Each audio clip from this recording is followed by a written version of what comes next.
পর রাসূলুল্লাহ সাল্লাল্লাহু আলাইহি ওয়াসাল্লাম তার আদরের কন্যা হযরত ফাতেমা রাদিয়াল্লাহু তাআলা আনহা এর বাড়ির দিকে যেতে লাগলেন।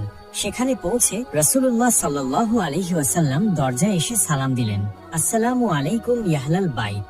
বাড়ির ভেতর থেকে হাসিমাখা কণ্ঠে উত্তর এলো, ওয়া আলাইকুমুস সালাম ইয়া রাসূলুল্লাহ। হযরত ফাতিমা রাদিয়াল্লাহু তাআলা আনহা তখন দরজার কাছে এসে দাঁড়ালেন। তার চোখে খুশি। তিনি বললেন, আব্বা জান, আপনি এসে গেছেন। আমরা আপনার জন্য খাবার তৈরি করেছি। তিনি রাসূলুল্লাহ সাল্লাল্লাহু আলাইহি ওয়াসাল্লামকে ভেতরে নিয়ে গেলেন। ঘরের মাঝখানে মাটির পাত্রে খেজুর, রুটি আর এক হাঁড়ি গোশত রান্না করা আছে। রাসূলুল্লাহ সাল্লাল্লাহু আলাইহি ওয়াসাল্লাম তাকিয়ে মিষ্টি হাসলেন। তারপর তিনি খাবারের দিকে তাকিয়ে বললেন, ফাতিমা, খুব সুন্দর করেছো, কিন্তু একটু দেখো তো আমাদের আশপাশের ঘরগুলোতে খাবার আছে তো? ফাতিমা অবাক হয়ে বললেন, আব্বা জান, আমি জানি না, কিন্তু এখনই খোঁজ নিতে হাসান হোসাইনকে পাঠিয়ে দিচ্ছি।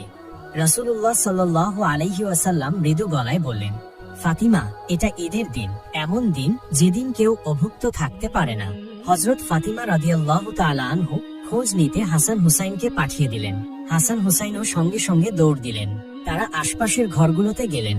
কিছুক্ষণ পরে তারা ফিরে এসে বললেন, নানা জান, 2-3টি ঘর খালি আছে, কিছুই নেই তাদের জন্য। রাসূলুল্লাহ সাল্লাল্লাহু আলাইহি ওয়াসাল্লাম বললেন, তবে দেরি করো না, এই খাবারটা আগে তাদের পাঠিয়ে দাও, এরপর আমরা খাবো। একথা শুনে হযরত হাসান ও হুসাইন রাদিয়াল্লাহু তাআলা আনহু তাদের বাড়িতে খাদ্য পৌঁছে দিয়ে আসলেন।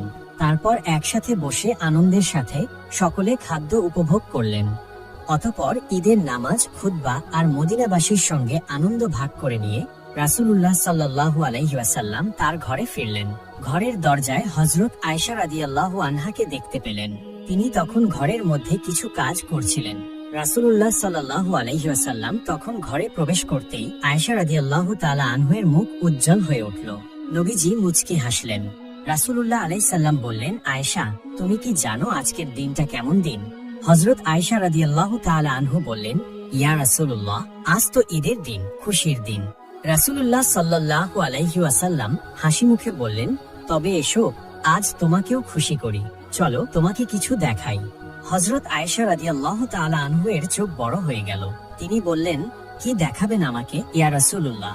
রাসূলুল্লাহ সাল্লাল্লাহু আলাইহি ওয়াসাল্লাম আয়েশার হাতটি নরম ভাবে ধরলেন এবং তিনি বললেন, চলো মসজিদে নববীর দিকে যাই, সেখানে কিছু আনন্দের দৃশ্য তোমাকে দেখাবো। এরপর দুজনে মসজিদের খোলা প্রাঙ্গণে এসে পৌঁছালেন। সেখানে আবিসিনীয় সাহাবীরা ঢাল, তলোয়ার আর লাঠি হাতে যুদ্ধ প্রশিক্ষণের কসরত করছিল।